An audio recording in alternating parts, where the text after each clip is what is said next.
I'm Steve Wiggins, and this is the Groundworks Ministries podcast. Today we're reading from the book of Psalms, chapter 84. Let's focus on verses 1 through 4.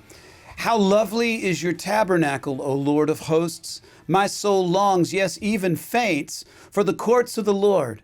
My heart and my flesh cry out for the living God. Even the sparrow has found a home, and the swallow a nest for herself, where she may lay her young, even your altars, O Lord of hosts, my King and my God. Blessed are those who dwell in your house. They will still be praising you. Selah. Now, I recall sometime around 2005, I heard Matt Redman's song, Better Is One Day, for the first time. And the recording is so beautiful, and it still ministers to me today. The lyrics to Redman's songs were taken directly from today's psalm, which is appropriately titled, The Blessedness of Dwelling in the House of God. Now, what if your church was so amazing, and I hope that it is, that someone had to drag you away after the service? What if nobody ran to their cars to beat each other in a race to a restaurant?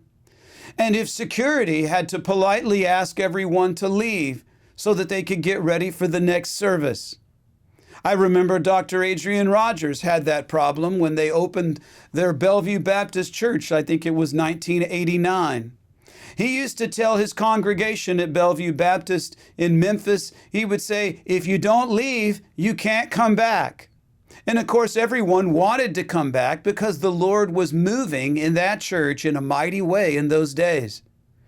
And on the other hand, it has been said that familiarity often breeds contempt. And there are many preachers' kids who have grown up around the ministry, and yet they somehow resent the ministry when they get older.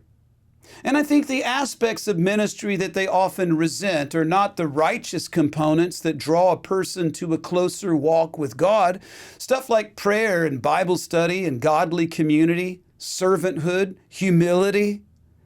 I think when ministry kids grow up to resent the ministry, it's always the human aspects of ministry that they reject, the envy, the pride, the fleshly excesses sometimes that they see, personal neglect, all in the name of the Lord.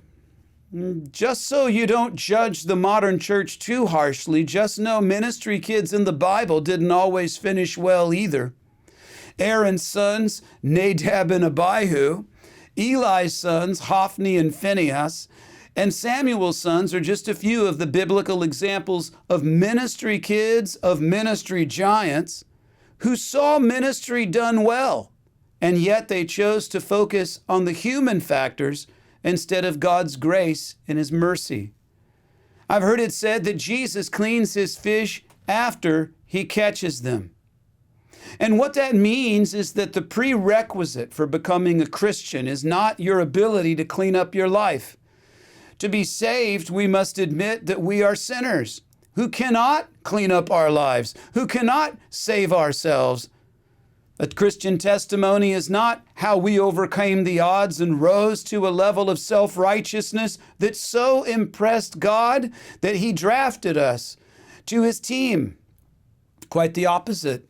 God's righteousness is so great that He would die for us while we were still sinners.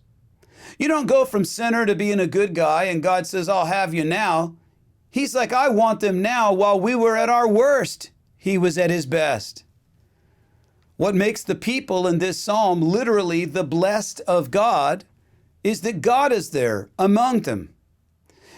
And not just them. He has also made a way for us to commune with Him despite our sin. The closer that we get to God and the community of other believers, the more we love God and we desire to honor Him with our lives. Because in the assembly of the Lord, the more we realize how much He loves us all, well, who would ever want to leave that? And if we must leave the congregation of the Lord, we can't hardly wait to return. Psalm 84, verse 5, Blessed is the man whose strength is in you, whose heart is set on pilgrimage. What's a pilgrimage if not a journey to get to God? I'm Steve Wiggins, and this is the Groundworks Ministries podcast. Groundworks Ministries operates entirely through financial donations from faithful people like you. And we need your monthly support now more than ever. Donating is secure and it's easy at our website, groundworksministries.com.